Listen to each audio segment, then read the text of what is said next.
नमस्कार दोस्तों, स्वागत है आप सभी का फिर से एक बार हमारे इस YouTube चैनल पर। दोस्तों, आज का यह वीडियो भगवान कल्कि को लेकर के बहुत ही महत्वपूर्ण वीडियो कहा जा सकता है। यानी कि इस वीडियो में कल्कि भगवान को लेकर के एक बहुत ही बड़े रहस्य के बारे में आपको बताएंगे। यानी कि दोस्तों, भविष्य मल्लिका के मुताबिक किस साल किस वर्ष कल्कि प्रकट होंगे, उसी टॉपिक पर आज चर्चा करेंगे। दोस्तों, यह एक ऐसा रहस्य है जिसे सभी लोगों को मालूम नहीं है, लेकिन वर्तमान समय में कुछ ऐसे भी दिव्य महात्मा मौजूद हैं जो इस धरातल पर जिन्हें इसके बारे में अच्छे से मालूम है।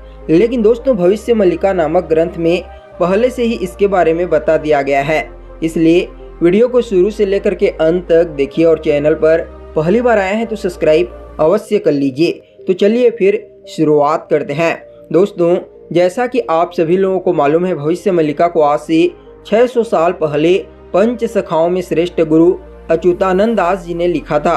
और वर्तमान की परिस्थिति को आप यदि अच्छे से समझेंगे तो जिस प्रकार की भविष्यवाणियां इस समय के लिए आज से 600 साल पहले की गई थी, ठीक उसी प्रकार की परिस्थिति हमें देखने को मिल रही है।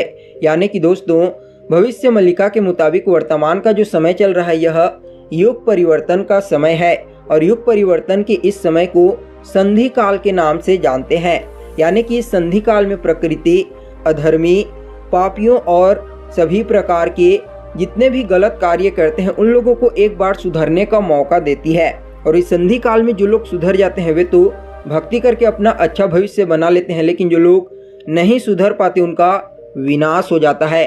इसके बाद दोस्तों आता है महाविनाश का समय, यानी कि कली काल का समय, जब पूरी दुनिया में महाविनाश और भगवान कल्कि का तांडव देखने को मिलेगा। इस बार कलयुग में कल्कि अवतार होगा महाविनाश के समय। दोस्तों, हर युग में ऐसा ही होता है, संधि काल के बाद एक महाविनाश होता है जिसमें स्वयं भगवान अवतार लेकर के सभी पापियों का अंत करके धर्म की स्थापना करते हैं। और भविष्य मल्लिका में भी यही बताया गया है कि इस संधि काल के पश्चात एक बहुत ही बड़ा महाविनाशक युद्ध होगा, जिसके बाद कल्कि युग परिवर्तन का कार्य प्रारंभ कर देंगी। दोस्तों, जगन्नाथपुरी के अलावा जितने भी और अन्य जगह के लोग हैं जो कल्कि को मानते हैं, उनके मुताबिक तृतीय विश्व युद्ध है जो वह महाविनाश, जिसमें भगवान कल्कि और उनके भाई महत्वपूर्ण भूमिका निभाएंगे। इस युद्ध में गुप्त रूप से विदेशी आक्रमणकारियों से भगवान कल्कि भारत की रक्षा करने के साथ ही भारत को आंतरिक रूप से मजबूत बनाने का प्रयास करेंगे। और भविष्य मल्लिका में जिस विश्व युद्ध के बारे में बात की गई है वह लगभग 6 साल तक चलेगा और 13 मुस्लिम देश भारत के ऊपर आक्रमण करने का प्रयास करेंगे।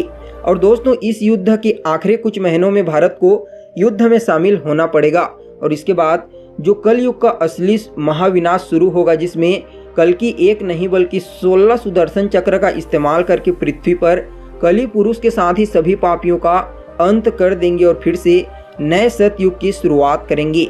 और भविष्य मल्लिका के मुताबिक यदि साल के बारे में बात की जाए तो दोस्तों, यह संधि काल के पश्चात जो महाविनाश का काल होगा वह 2025, 26 और 27 इन तीनों में से कोई एक साल हो सकता है, ऐसा लोगों का मानना है। स्पष्ट रूप से किसी एक साल के बारे में नहीं कहा जा सकता, लेकिन इन तीन में से कोई एक साल हो सकता है जब यह महाविनाश देखने को मिलेगा।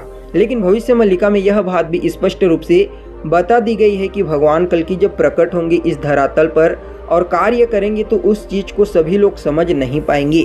क्योंकि दोस्तों देखिए, भगवान कल्कि उन्हीं लोगों को दर्शन देंगे जो सात्विक रूप से भक्ति करेंगे। और जब प्रभु सत्ता को पूरी दुनिया पर परचम लहराएंगे तो उस स्थिति में ज़्यादातर लोग सिर्फ उनकी असलियत का एकमात्र एहसास कर पाएंगे और जान नहीं पाएंगे उन्हें। और जो लोग सच्चे होंगे वह सतयुग में प्रवेश कर जाएंगे। तो दोस्तों, आज के लिए बस इतना ही। फिर मिलते हैं एक नए और ताज़ा एपिसोड में, तब तक के लिए नमस्कार।